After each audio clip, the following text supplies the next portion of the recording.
If you've seen any of my other videos before, you'll know I'm a procedural programmer learning object-oriented programming for the first time.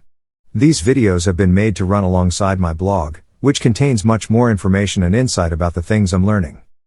In this video's accompanying blog, I've developed the ideas taken from some of my earlier posts, which dealt with different subjects in their simplest forms.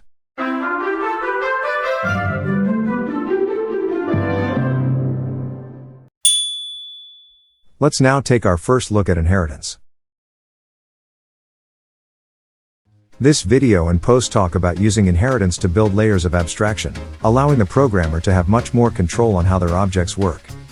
The first thing we're going to do is build a base class. We will call it the animal class. This base class will serve as our foundation for all the other classes that are going to inherit from it. In the blog I go into more detail about the pros and cons of using animals as examples, but as I explain, I have decided to stick with it for now. We give the class a name and then ask Visual Studio to generate a constructor for us. In the previous post, I'd found that every class needs a constructor and demonstrated how to do this. Constructors are a topic in their own right and we'll revisit them later in the series.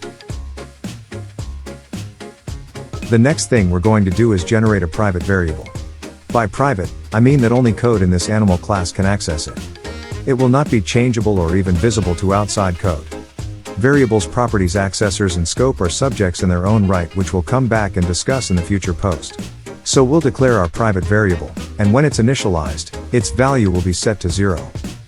The next thing we're going to do is create a method which will cause our animal to take a breath.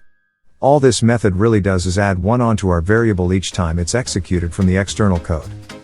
To help us see what's happening, each time the external code executes the method, we write a short message to the console.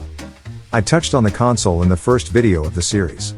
The message is going to include text that shows it's been generated in the animal class. This will help us figure out if the base class or a subclass is doing the work. Finally, for the animal class, we're going to write a method that when called, outputs to the console the total number of breaths taken. The message is also going to include text that shows it's been generated in the animal class. Part of my journey into object-orientated programming is to better understand how particular mechanisms are handled. Part of this will be learning the correct ways of getting information in and out of classes. We will also look at whether or not we should be returning values directly from methods, or providing accessors to the internal variables. For now though, I'm not particularly worried. All I need to do is ensure that some useful text is written to the console so we know which class performed each of the functions. We now have a base class that sort of represents a simplified animal. The next step is to write 3 subclasses. Each of those classes is going to inherit from the base class. First off, we will create a dog class. Then a cat class. And finally a monkey class. We tell Visual Studio which base class each new subclass is to use. We do this by typing a colon after the subclass name.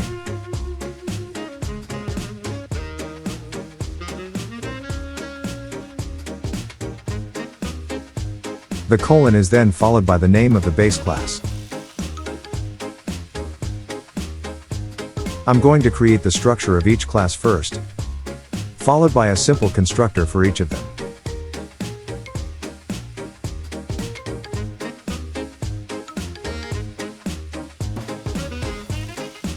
Now we have our 3 subclasses. We are going to instantiate 3 objects. My dog, my cat, and my monkey. Each from the respective subclass. The first thing our external code is going to do is to show how many breaths each of the animals have taken. As the objects have only just been created, we would expect the value to be 0 in each case. If you remember before, we programmed this default value into the base class. Before doing anything else, it's interesting to see what each of our classes can do without writing any code in the subclasses. Each animal already has 2 methods that it inherited from the base class. One that will show the number of breaths taken, and the second that will tell the animal to take another breath. We will continue and make our external code execute the cat show breaths taken method. This is then followed by executing the same method for the monkey. The next thing to do is for the external code to make the different animals breathe.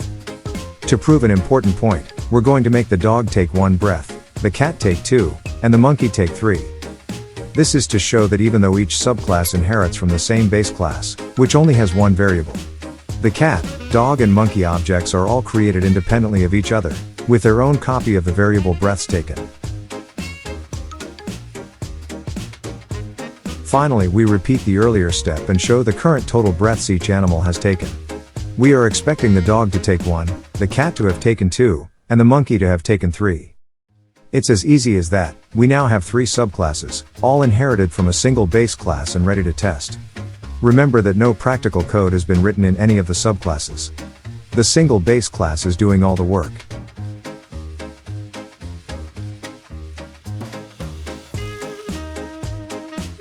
If you look at the console window output, we can see that each animal starts with 0 breath taken. We then see the dog taking 1 breath, the cat taking 2 breaths and the monkey taking 3. Again, all the work being done in the animal class. This is to show that even though each subclass inherits from the same base class, which only has one variable, the cat, dog and monkey objects in effect, are all created independently of each other, with their own copy of the base class variable. Finally, we repeat the earlier step and show the current total breaths each animal has taken. We are expecting the dog to take 1, the cat to have taken 2, and the monkey to have taken 3.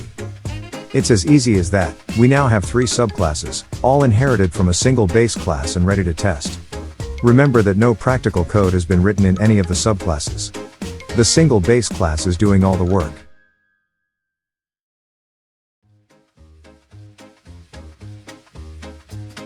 If we change the base class, then all the subclasses will change with it. To demonstrate this, I'm just going to change the text shown whenever an animal takes a breath. We recompile and execute. Immediately the changes are in place for each of the subclasses.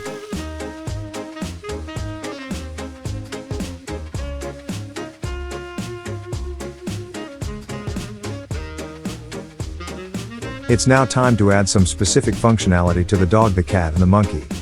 As discussed in the blog, inheritance allows us to do this because we are abstracting away the 3 types of animal from the animal class itself. So for instance, with the dog we can add in code to make it wag its tail. We can define how the cat handles catnip. And we can tell the monkey how to pick its nose. Because all the subclasses are based on the same base class, they all have the base class common functionality. In addition, and because of inheritance, they also have their own individual abilities such as being able to wag a tail, react to catnip or pick a nose.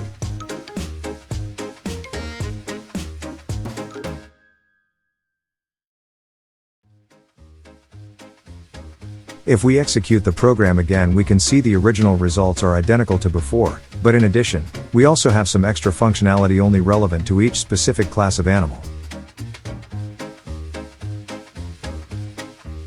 It's time to start wrapping this video up. This is what I learned about inheritance so far. Inheritance is a way of writing common code once, testing it and then allowing it to be reused by other classes. The classes that contain the common code are called base classes or parent classes. The classes that reuse or inherit from the base classes are called, amongst other things, subclasses or child classes. Subclasses can add new functionality to that provided by the base classes. Inheritance allows us levels of separation or abstraction between the base classes and the subclasses. You can see that separation shown here.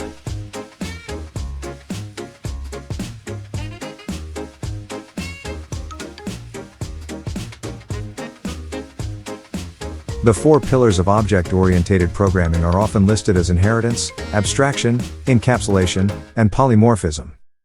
Many tutorials define the terms first and then show examples. There seems to be many different interpretations of these concepts which I find confusing. Instead, in my next few posts I'm going to research the abstract keyword, virtual classes, along with overriding and overloading methods. Once I'm happy that I at least partially understand these ideas, I'm going to return to the 4 pillars and take a look at them all in more detail, hopefully with the tools to understand them better. Well, that's this video done. Thanks for taking the time to watch. I hope it's been useful. If it has, then please like and subscribe below.